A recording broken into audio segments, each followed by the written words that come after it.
Hi, how are you doing? Great.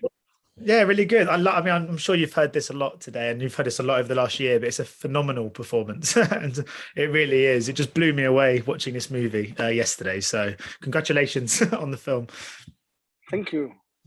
I'm going to begin just by asking, really, just what it was about this kind of role and this project that really attracted you to getting involved. Because when you know what a role is going to require from you emotionally and physically, like this one does, do you really have to think about whether you want to take it on? Yes, of course, you always want to make sure that the script is the right script for you, but also that you are the right person for a script and a story to be told. So I guess in this case, it was very easy. I just read it once and I wanted to be a part of it. And I called Sebastian, we met, and we decided to do it together. I mean, it's obviously it's kind of hard to believe even today that homosexuality was criminalized. Were you aware of the degree of paragraph 175 and just how many people fell victim to that sort of ridiculous kind of penalization? No, I was not. I was not at all. I think looking back at my childhood, now knowing that the paragraph was still valid, I have to say that some of the structural violence I've experienced as a child might have also had a yeah it might have a direct connection to the paragraph, and the fact that people grew up knowing that being gay is actually not only not okay, but it's a crime, it's dangerous, it's illegal. So I was not aware, but I think I've made some experiences that have to do with it. And then, obviously, preparing for the role, I got more into it. Mm. Yeah, because I mean, in regards to getting into the head of a character, I mean, it's hard to imagine being in a situation where you haven't got the freedom just to be yourself, to love who you want to love. So was that quite a hard thing to comprehend and take on when playing this role? Yes, I mean, it's always hard to play someone. It's always hard to turn fiction into life. I have to say, at the end of the day, for me, this is not a gay story; it's a love story. Yeah. So, and you know how hard it is to love. Mm. Yeah. So did you see hope in this story, even in and around the devastation, I suppose? I do, Mm. I do. For me, the ending is very hopeful, but um, some people think it's not, and I like that. It's not that clear. It's open, an open ending. Of course, but when you want to kind of sort of get into the bones of a character, when you're playing a prisoner, can it be quite hard to really understand their scenario? Because I guess you have your own freedom in real life. So the second the shoot is over and you kind of go back to normality, it kind of shows the difference between yourself and what the character went through. Or does that highlight the character's lack of freedom and actually help the performance? Yes, for sure. I think there's also a certain kind of distance that I always try to keep to the characters because I don't really know who they are. I can only find myself within those situations and this life story, and I try to find or create a certain kind of overlapping experience. And but I cannot play the gay man. I cannot play history. I can't play a profession. Therefore, I also can't play a prisoner. I cannot play how it feels to be in prison. Some people actually felt pretty free in prison. There's literature being written in prison, but most people suffer in prison. So I guess we had a very real experience of being in this prison for like 2 months, and then COVID hit, and we were even more in the prison and not even going out anymore. And of me losing weight, and then even the staircases were too hard to walk for me, and it all felt pretty real. But I would never ever try to embody the gay being freed from a camp and sent to prison in the 40s, because I think it's important to understand that I cannot know how the people felt. Yeah, but you just mentioned then you shot. Were you shooting in kind of a real prison then, and how was that experience? It was inspiring, sometimes also scary. This architecture is very rigid and very, repetitive. And we had one cell where we would shoot in for 15 hours a day. And then in between the takes, when maybe sometimes it would get too hot, you have all this light, and then it's like 40 degrees. You have Fahrenheit. I don't know how to say it in Fahrenheit, but very hot. So we would have to go in the other room, and it's just a cell next door, and then smoke a cigarette there. And my colleague Georg, a great actor, he's almost a chain smoker. So I adapted and also started chain smoking. So it would us only be like in the super hot cell, and then in this smoker pod, and then yeah, I mean it's a very condensed environment. I think it can help you to a certain degree. It can be a creative surrounding as well, but it was not as scary to us as it is to those characters. Not at all. I mean, we were not in prison, as you say. We went home at the end of the day, and that makes the difference. Yeah, it's interesting here you talk about sort of playing. So is your perception that you play these characters and you present these versions of these characters, but it seems that you like to keep a disconnect between yourself and the character? Is that because you were saying you can never really understand what some people go through? So do you just see your job as kind of showing an audience what it might have been like rather than truly feeling it yourself? No, I think I need to give my own emotions. I need to be real in the character, but I cannot understand. Let's say I'm playing a policeman. I cannot play the police guy. That's like cheap television series where you have like the police guy with a mustache, and it's like really the guy with the office and the car, and like, you know, going through the village and looking for the villain. That can, in the best case scenario, be iconic, but most of the times it's boring. And I think what I'm trying is not to do that, so to create this distance, but within the character's actions, let's say, protecting a true friend from taking heroin and helping him. This is a real situation that you and me could live through with a friend that is addicted. So I'm giving all I have to live in the character and make it real. But I'm not trying to pretend that I know how the character feels. It might sound a bit weird. Actually, it is weird, but it works for me.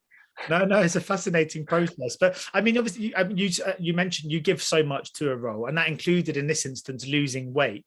Was that quite difficult to do? Were you ever worried about the consequences it might have had on your health? I remember Tom Hanks, when he lost loads of weight for Philadelphia, he always said he got quite ill off the back. Was that ever a concern for you at all? Yes, it was. I mean, I didn't lose that much. It was like 24 pounds max, I think.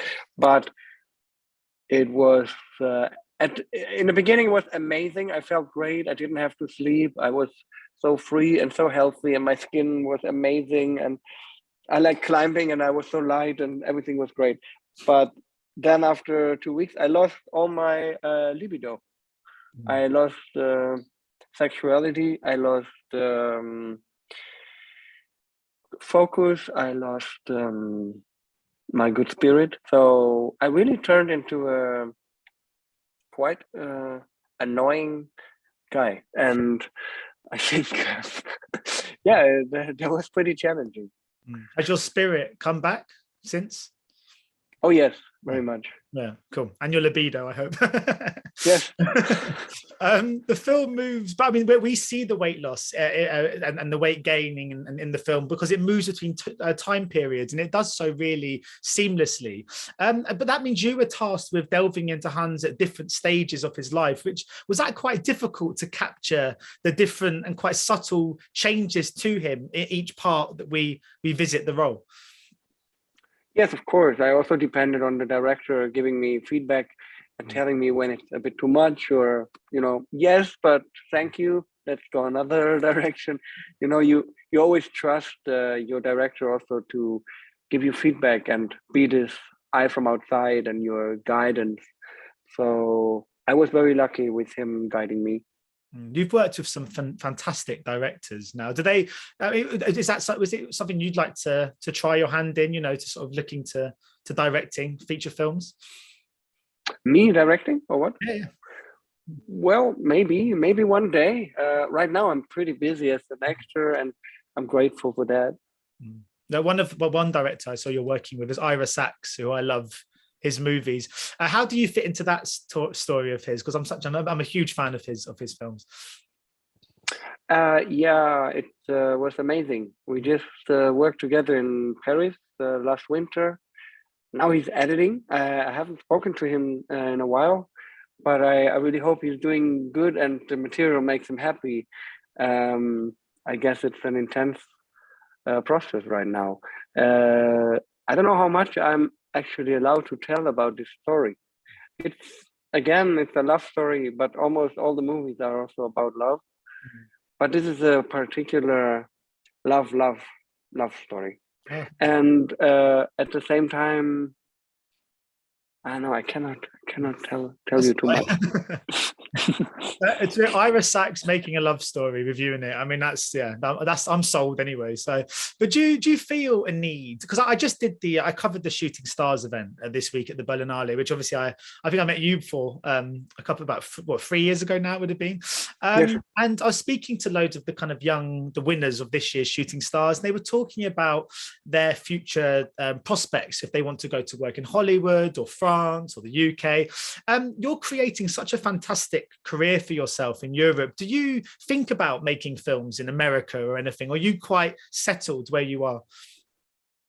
I think I'm settled, but things change, and sometimes you work abroad.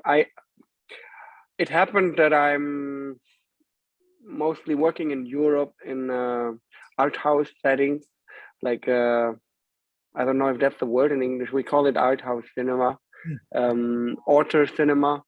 I guess that's what I'm fighting for and working for. But yeah, if do you want to work in the US? That's a little bit like, I don't know. I mean, if you ask someone, do you want to be, I don't know, surfing the Milky Way one day? It sounds great, but it needs to be the right project and the right moment, and it's not something that I'm aiming for.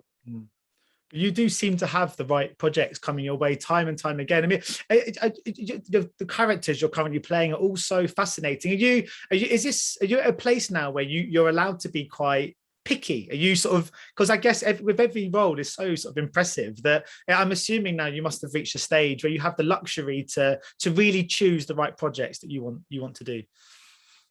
Totally. I enjoy the luxury of picking and being super picky. Yeah. You're picking the right roles. So my final question, really, because I mentioned the Shooting Stars just before, was I remember that year because I was working with the EFP on the whole event, and you guys seemed so close, the 10 winners. Have you guys kept in touch at all, or is because I know you all sort of experienced that sort of ceremony and that week together? I just wondered if you made any sort of friendships from that time. I'm sure there are, but I haven't kept connection, but I feel connected with them. And I know that when we meet on an event, there's immediately a connection, and we can share the last years and what has happened. But truth is also that we all came from very different backgrounds, and then we just spent those 2 or 3 days, very intense days together. I remember I had 2 movies in competition the same year. It was really a roller coaster ride. So that was one of the craziest weeks in my life, I think, having hundreds and hundreds of events. And I think the relationships that you have seen, they are also part of the show, We didn't create deep bonds within 48 hours. Yeah, that's fair. Well, okay, like you said, that you might go onto a set and see one of them in a year, and you'll be like, "Hey." That would be lovely. That would be lovely. I mean, there was such a great collection of talent, and every year, I think they're very inspiring talent, and I think it's a very good thing to have for Europe, but also for the Berlinale. And all I can say is that I feel connected to the people that I've spent the time with there. But it's not that we are hanging out in time and space. Yeah, but that's the thing, isn't it, of actors? You have to make so many short friendships on movie sets and TV and stuff like that. You must be quite used to making a connection and then saying goodbye again. Yes, I think nowadays we're all a bit used to it, you know, like people having love affairs with the right app, and then you choose somebody that suits you and you just do it and bye bye. And I think the same thing happens also to, I don't know, actors choosing a role or being chosen for role, and then your family and everything is super intense, super close, and then you never see each other again. But that's part of the game, and the more you do it, the longer you're part of this family, the more you actually start seeing people again. Mm. It's a small family at the end of the day. So I'd say that it gets better over the years. So just my very final question to bring it back to the Great Freedom. You speak about making quite intense relationships with people over just a few days. I guess in the case of the Great Freedom, it must have been a really intense experience. You were in a literal prison cell with your fellow co-stars. That must have created a real quite a striking kind of relationship, I suppose, that you can take with you. Yes, absolutely. Georg is a man of great integrity. So his life practice and his ideals match, and therefore he's inspiring. And it was a gift for me to be able to work with him. Brilliant. Well, thank you so much for your time today, Franz. It's always a pleasure speaking to you. Maybe we'll catch up again about the Ira Sachs movie when it's all done. That would be lovely. And then we talk about all the details. Yeah, exactly. Ladies and gentlemen, you're watching Hey You Guys! Hey You Guys, huh? Hey, you guys. Is that from the Goonies? It is indeed, yes. Nice. Hey, you